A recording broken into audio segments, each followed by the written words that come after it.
एक बार पुनः स्वागत है आप सभी बच्चों का हमारे YouTube चैनल पर।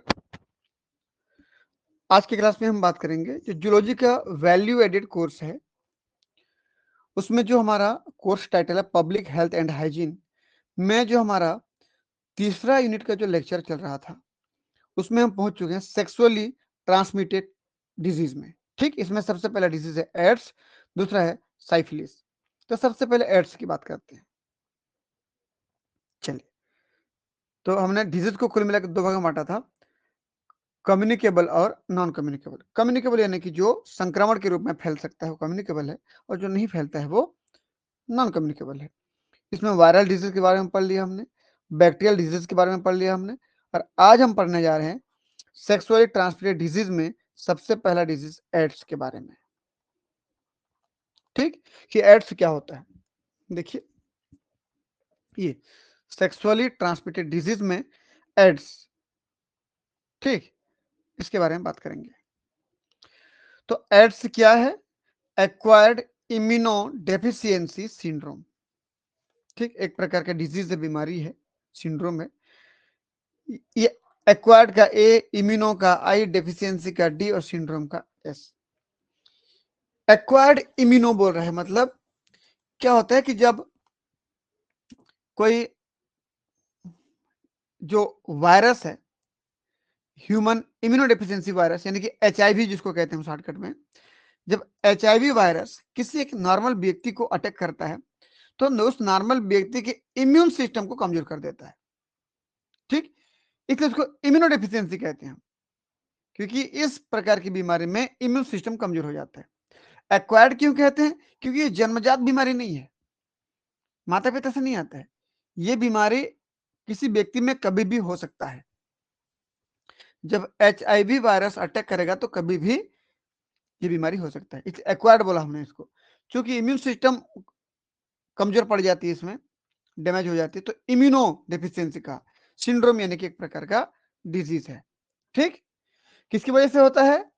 एचआईवी वायरस की वजह से होता है। एचआईवी का पूरा नाम ह्यूमन का एच, इम्यूनो डेफिशिएंसी का आई और वायरस का भी, तो एचआईवी। ठीक है, ह्यूमन इम्यूनो डेफिशिएंसी वायरस यानी कि एचआईवी, इसकी वजह से होता है। जब ये वायरस किसी को अटैक करता है ना, तो शुरू में नॉर्मल फ्लू जैसे, नॉर्मल जो वायरल फ्लू होता है ना हम लोगों को, वैसे लक्षण दिखता है, बाद में धीरे धीरे बहुत खतरनाक होते जाता है। और एड्स तभी कहेंगे जब आखिरी आखिरी स्टेज आएगा, बहुत खतरनाक स्टेज हो जाएगा। ठीक, तो देखिए क्या है, AIDS is the late stage of, late stage मतलब एचआईवी वायरस जब अटैक करता है तो आखिरी आखिरी के समय की बात कर रहे हैं। Late stage of human immunodeficiency virus यानी कि HIV virus infection, which causes the immune system to weaken. कि जब भी एचआईवी वायरस किसी व्यक्ति को अटैक करता है तो शुरू में नॉर्मल लक्षण दिखते हैं, बाद में धीरे धीरे खतरनाक हो जाता है। तो बाद की स्टेज को बोलते हैं हम लोग एड्स की स्टेज। ये देखिए एचआईवी वायरस का जो स्ट्रक्चर दिखना चाहिए, ये स्ट्रक्चर है, देख पा रहे हैं आप लोग? ये आरएनए कंटेनिंग वायरस होता है, इसके अंदर आरएनए पाई जाती है। ठीक, अब आरएनए का क्या रोल है भाई? आरएनए का क्या काम होता है कि जब भी ये वायरस किसी को अटैक करता है, ये वायरस जब भी किसी को अटैक करता है, आप ये सोचिए, ये हमारा कोई एक नॉर्मल सेल था, इस वायरस ने अटैक किया, जैसे वायरस ने अटैक किया अपना आरएनए छोड़ देता है यहां पर, फिर इस आरएनए से रिवर्स ट्रांसक्रिप्टेज एंजाइम द्वारा डीएनए बनता है, डीएनए बनता है। अब यही डीएनए, ये वायरल डीएनए है ना जी, वायरस का डीएनए, यही वायरल डीएनए जिस सेल को अटैक किया उस सेल का जो नॉर्मल क्रोमोसोम होगा वहां पर जाके इंटीग्रेट हो जाएगा। ये मान लीजिए ये इस सेल का ये क्रोमोसोम था, नॉर्मल होस्ट का क्रोमोसोम यानी कि हमारा क्रोमोसोम था, वहां पर ये वायरस अपना क्रोमोसोम को यहाँ पर इंटीग्रेट कर देगा, बीच में इंटीग्रेट कर देगा यहाँ पर, और अपनी संख्या बढ़ाएगा। ठीक, इस प्रकार से अपनी संख्या बढ़ाता है। तो चूंकि यहां पर मामला उल्टा चल रहा है कि आरएनए से रिवर्स ट्रांसक्रिप्टेज एंजाइम के काम करने पर वायरल डीएनए बन रहा है, उल्टा चल रहा है, इसलिए उसको हम बोलते हैं रिट्रो वायरस। रिट्रो यानी कि उल्टा। बाकी वायरस में क्या होता है, डीएनए से आरएनए से प्रोटीन बनाते हैं, यहाँ आरएनए से डीएनए बन रहा है रिवर्स ट्रांसक्रिप्टेज एंजाइम द्वारा, फिर वायरल डीएनए बना के फिर वो होस्ट डीएनए के साथ क्या हो जाता है, इंटीग्रेटेड। ये होस्ट डीएनए था, यानी कि हमारा डीएनए, हमारा क्रोमोसोम, वहां पर जाके ये इंटीग्रेट हो जाता है और अपनी संख्या को बढ़ाता है। इसलिए उसको क्या कहते हैं हम लोग, रिट्रो, उल्टा चल रहा है, यहाँ पर आरएनए से डीएनए बन रहा है, इसलिए उसको रिट्रोवायरस कहते हैं। ठीक है, चलिए आगे बढ़ते हैं। कॉजल एजेंट, भाई कौन है जिसकी वजह से एड्स होता है? तो एड्स होने का कारण है एचआईवी वायरस। एचआईवी का मतलब ह्यूमन इम्यूनोडेफिशिएंसी वायरस। चलिए, एचआईवी का मतलब ह्यूमन इम्यूनो डेफिशिएंसी वायरस। ठीक है बच्चों, ये होता है एचआईवी का पूरा नाम, एचआईवी। ठीक, तो एचआईवी की वजह से एड्स होता है, और एचआईवी जब अटैक करे तो आखिरी आखिरी स्टेज को हम एड्स कहते हैं, खतरनाक स्टेज को। शुरू में तो नॉर्मल वायरल फीवर जैसे चलता है, तो AIDS is the most advance stage of HIV. जब एचआईवी अटैक करता है तो बहुत ही एडवांस स्टेज होता है ये एड्स वाला, बहुत खतरनाक तरीके से। A virus that attack the immune system, हमेशा याद रखना, एचआईवी किसको अटैक करता है? इम्यून सिस्टम को। जब भी हमारे बॉडी में एंट्री मारता है तो इम्यून सिस्टम को टारगेट करता है, उसको अटैक करता है, और सबसे पहले उसी को कमजोर कर देता है। क्योंकि यदि हमारा इम्यून सिस्टम यदि डेवलप हो जाए, बेहतर हो जाए, तो हम तो उस एचआईवी वायरस को मार देंगे, वो तो खत्म हो जाएगा। इसीलिए हमारे सबसे पहले इम्यून सिस्टम को अटैक करता है। ठीक, तो ट्रांसमिशन देखते हैं कैसे करके होता है, कि एक व्यक्ति से दूसरे व्यक्ति में कैसे फैलेगा ये एचआईवी वायरस। मान लीजिए किसी व्यक्ति को हो गया है, तो उस व्यक्ति से दूसरे व्यक्ति में कैसे जाएगा? तो देख लीजिए comment, the virus can spread through, ये फैल सकता है किसके जरिए? बहुत इंपॉर्टेंट लाइन है, देखना ये चारों लाइन। अनप्रोटेक्टेड सेक्सुअल कॉन्टेक्ट, यदि कोई मेल किसी फीमेल के साथ संबंध बना रहे हैं या सेक्सुअली मेटिंग कर रहे हैं, तो ये वायरस एक व्यक्ति से दूसरे व्यक्ति में ट्रांसफर हो सकता है। यदि मेल को, मान लीजिए मेल को एचआईवी इन्फेक्शन हुआ है और किसी फीमेल के साथ संबंध बना रहा है, तो ये मेल के शरीर से सेक्सुअली फीमेल के वेजाइना में चला जाएगा, फीमेल के जनन अंग में चला जाएगा, फीमेल भी क्या हो जाएगी? इन्फेक्टेड हो जाएगी।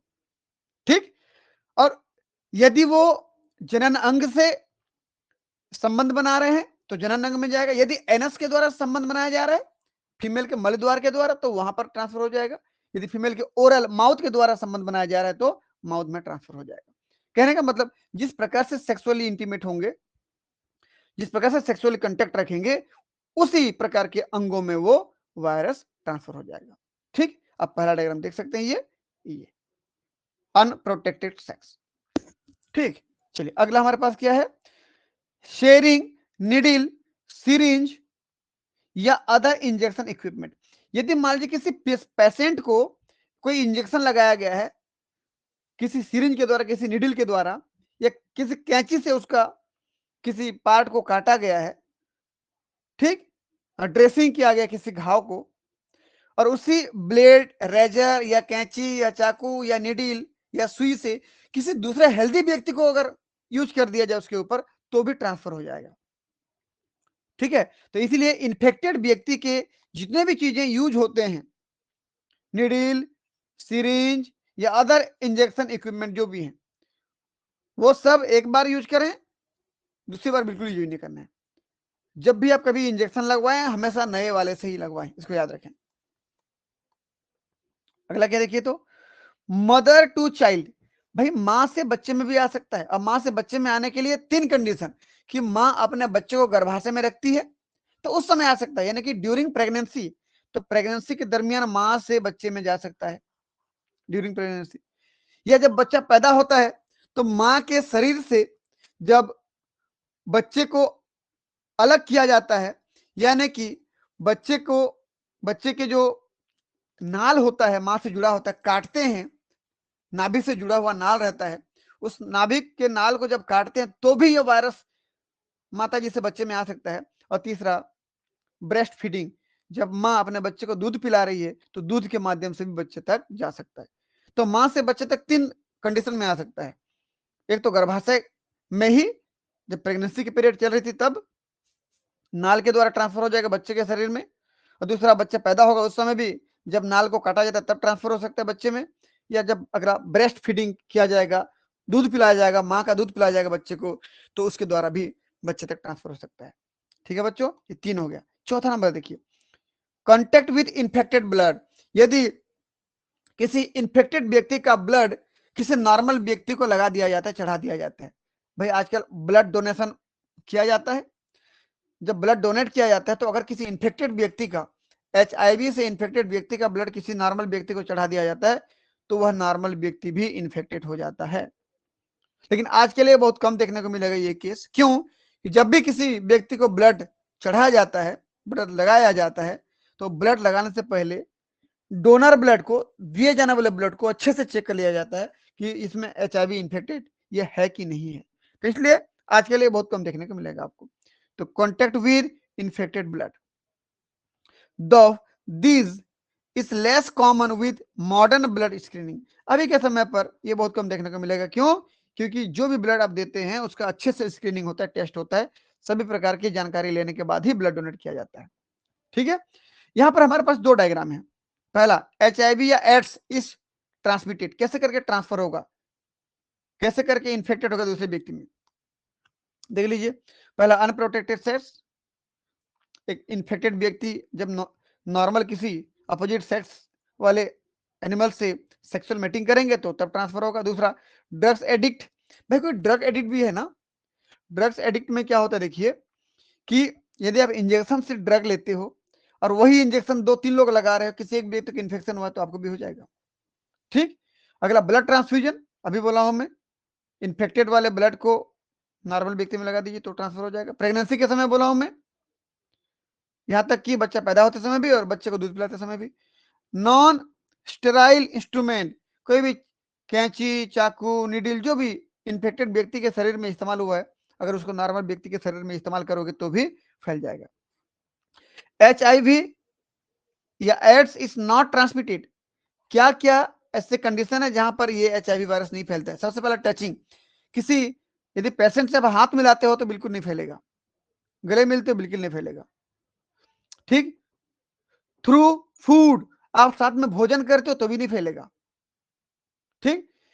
विद अ किस, यदि एक व्यक्ति दूसरे व्यक्ति को किस करता है, उसके लार मिलते हैं तो भी नहीं फैलेगा। इंसेक्ट बाइट, यदि किसी इन्फेक्टेड व्यक्ति को कोई कीड़ा काटता है और वो कीड़ा आकर नॉर्मल व्यक्ति को काटता है तो भी नहीं फैलेगा। इन द पूल, एक ही पूल में सभी लोग इन्फेक्टेड और नॉर्मल व्यक्ति सब नहा रहे हो तो भी नहीं फैलेगा। समझ में आया? तो कौन से कंडीशन में फैल सकता है, कौन से कंडीशन में नहीं फैलेगा, ये पूरा चार्ट आपके पास दिया गया है। चलिए आगे बढ़ते हैं। सिम्टम्स, मैं क्या बोला, अब भी अभी किसी व्यक्ति को HIV का इन्फेक्शन हुआ है तो early HIV infection symptoms can be flu-like and may include।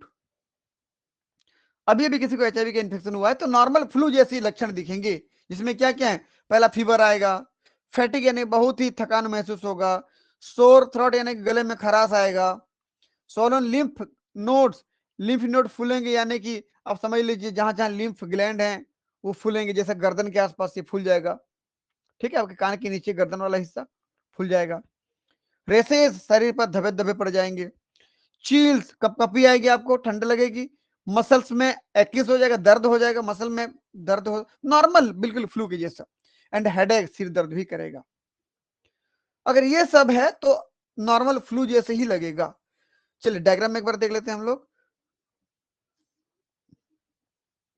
देखिए, मसल्स में दर्द होगा, बहुत कपकपी आएगी, ठंड लगेगी, मुंह में छाले पड़ जाएंगे, अल्सर हो जाएगा, फीवर हो जाएगा, गले में खराश हो जाएगी, थक जाओगे, थकान महसूस होगी, रात में पसीने छूटेंगे, लिम्फ ग्लैंड फूल जाएगा, जहां जहां लिम्फ ग्लैंड है गले के आसपास, स्किन रेसेस, स्किन में छाले पड़ जाएंगे। तो ये सभी एक नॉर्मल फ्लू के जैसा सिम्टम्स है। तो जब भी HIV इन्फेक्ट करेगा किसी व्यक्ति को तो सबसे पहले केस में क्या होगा, ये ए कर दिया हमने इसको, नॉर्मल फ्लू जैसे कैरेक्टर दिखाई देंगे। हमारे पास बी क्या, देखिए तो बी, एज द डिजीज प्रोग्रेस, लेकिन जब ये लंबे समय तक रह गया ऐसे, लंबे समय बाद देखेंगे तो वही नॉर्मल फ्लू जैसे लक्षण अब खतरनाक लक्षण में बदलते जाएंगे। As the disease progresses to AIDS, जैसे जैसे डिजीज डेवलप होते गया, लंबे समय होते गया, तो एड्स में कन्वर्ट होगा। द इम्यून सिस्टम डिटेरियोरेट्स, अब उस इन्फेक्टेड व्यक्ति का प्रतिरक्षी तंत्र धीरे धीरे कमजोर पड़ जाएगा। Leading to more severe symptoms such as, उसकी वजह से बहुत खतरनाक तरीके से अब लक्षण दिखाई देंगे। फिर मैं रिपीट कर रहा हूं कि जब भी HIV का इन्फेक्शन पहली बार होता है तो नॉर्मल फ्लू जैसे लक्षण दिखते हैं, लेकिन जब लंबे समय तक रहता है तो फिर वो एड्स बन जाते हैं, खतरनाक बन जाते हैं। क्या क्या होता है देखिए, क्रोनिक डायरिया, लगातार दस्त, बहुत ही खतरनाक दस्त। ठीक, ये दस्त धीरे धीरे शुरू होगा लेकिन बहुत जबरदस्त तरीके से होने लगेगा फिर। ठीक, अगला rapid and unexplained weight loss, खतरनाक तरीके से वजन में कमी आएगी, सूख जाएंगे व्यक्ति, जिसको एड्स होता है सूख जाते हैं वो। ठीक, पहले क्रोनिक डायरिया, दूसरा वेट लॉस। तीसरा हमारे पास है persistent fever and night sweat, लगातार बुखार रहेगा, नहीं उतरेगा फीवर, और रात में पसीने भी आएंगे बहुत। सीवियर फैटिग, बहुत खतरनाक तरीके से थकान हो जाए, महसूस करेंगे, कमजोरी महसूस करेंगे।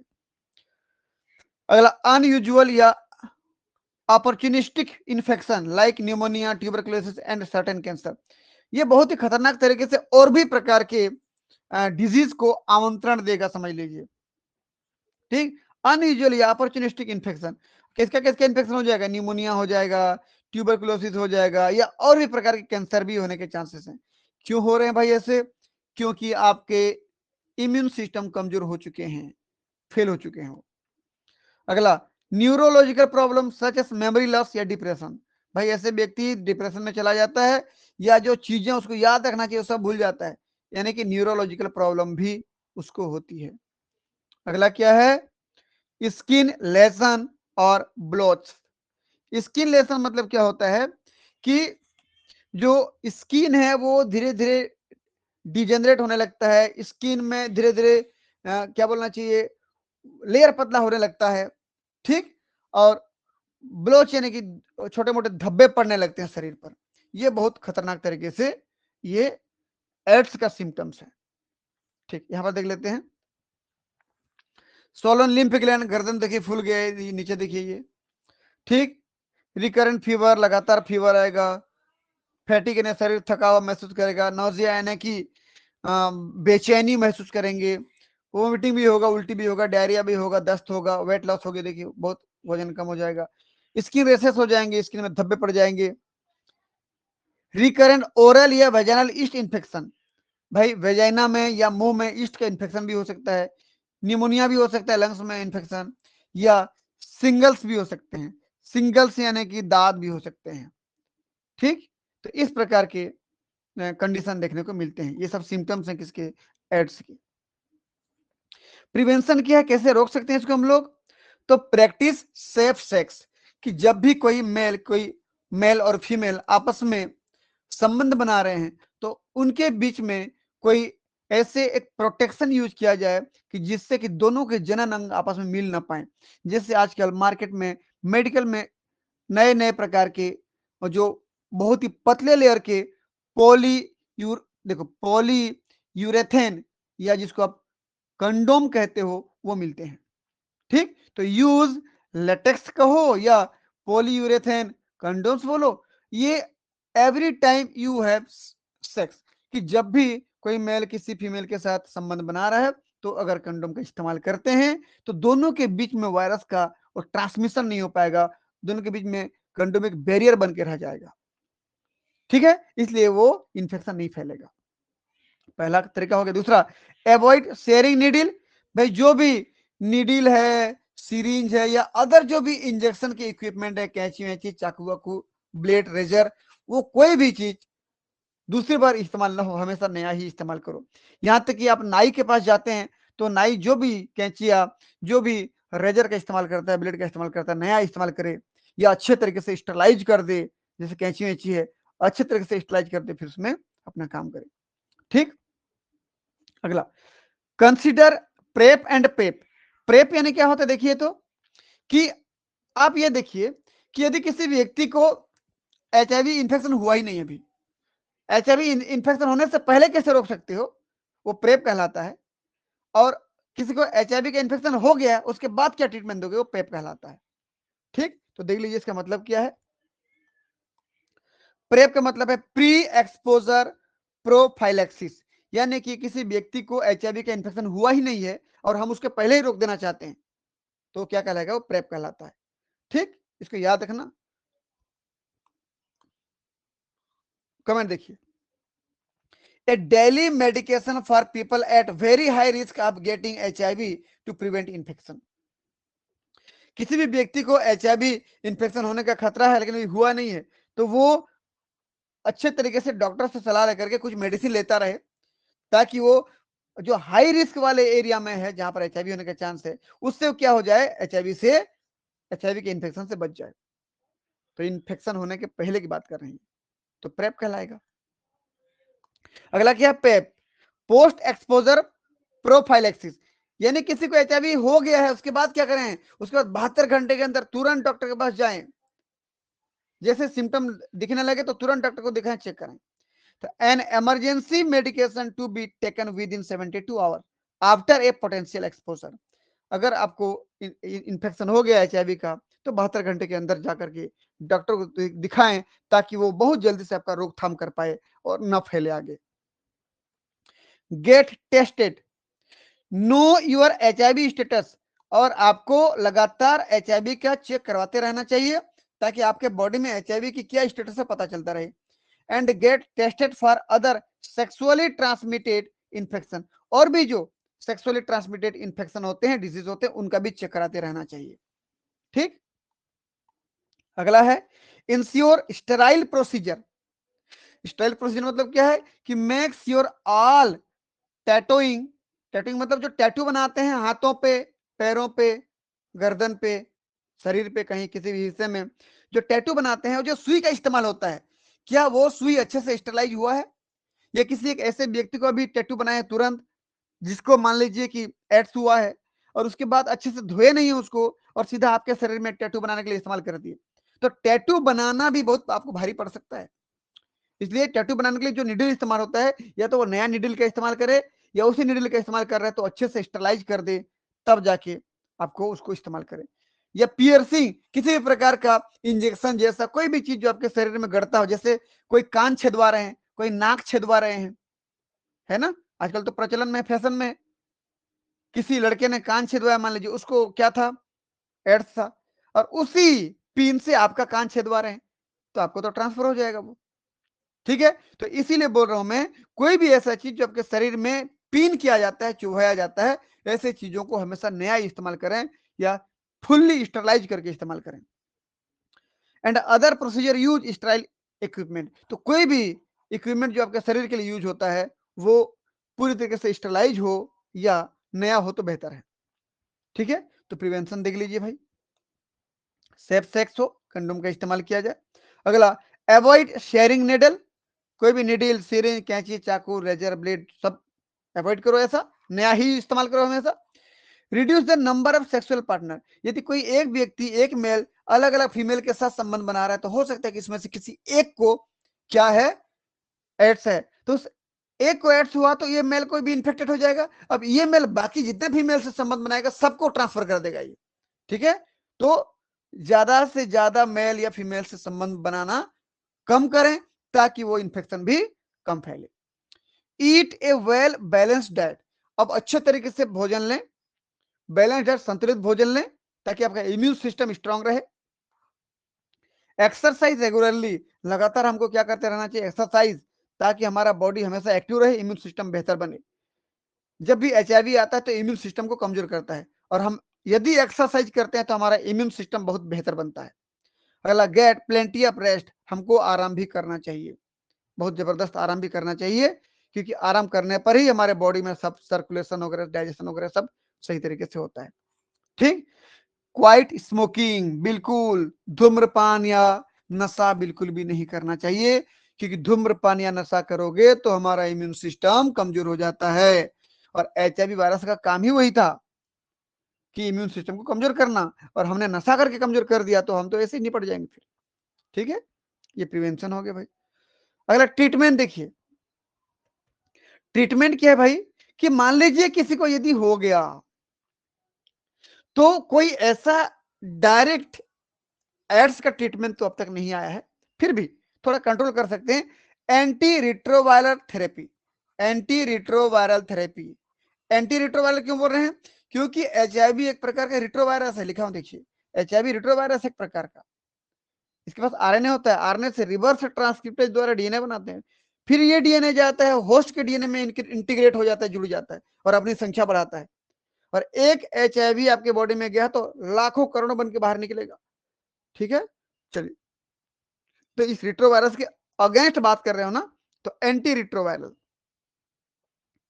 इसलिए इस थेरेपी का नाम क्या हो गया, एंटी रिट्रोवायरल थेरेपी। तो एंटी का ए, रिट्रो का आर, और थेरेपी का टी, तो anti retroviral therapy. There is no cure for HIV या एड्स, एचआईवी या एड्स के लिए कोई स्पेशल कोई क्योर तो नहीं है, कोई उसका समाधान तो नहीं है, but the virus can be controlled with daily medication called ART. लेकिन जो वायरस आपके बॉडी में गया है, इंजेक्ट हुआ है, बॉडी में एंटर किया है, उसको हम कंट्रोल करके बॉडी को नॉर्मल चला सकते हैं। कौन से मेथड से, एआरटी, एंटी रिट्रोवायरल थेरेपी। ये देखिए एंटी रिट्रोवायरल थेरेपी का डायग्राम दिया गया है, यहां पर कोई एक ड्रग्स नहीं है, मल्टी टाइप ऑफ ड्रग्स का कॉम्बिनेशन है। जैसे यहां पर देखिए लेमिविडीन, डेलाविरिडीन, एल्फुबिटिड, ये सब का combination are well known anti retroviral therapy drug. ये एआरटी का ड्रग्स खासकर इसी को इस्तेमाल किया जाता है, तो कॉम्बिनेशन थेरेपी है एक प्रकार का। तो ART usually involve a combination of drug from different classes to suppress the virus and prevent drug resistance.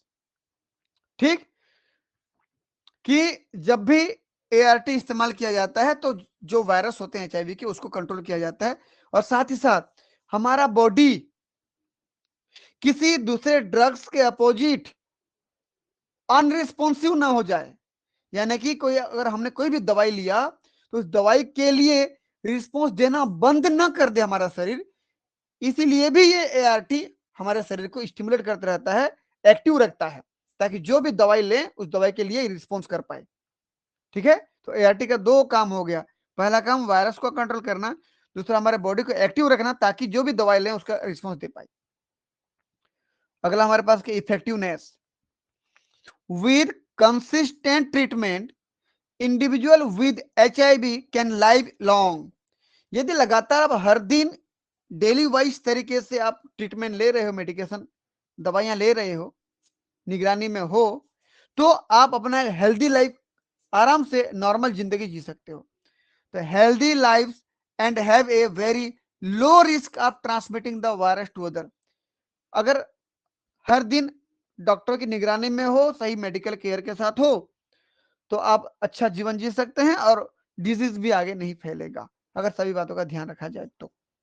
ठीक है बच्चों, तो ये था हमारा आज का टॉपिक।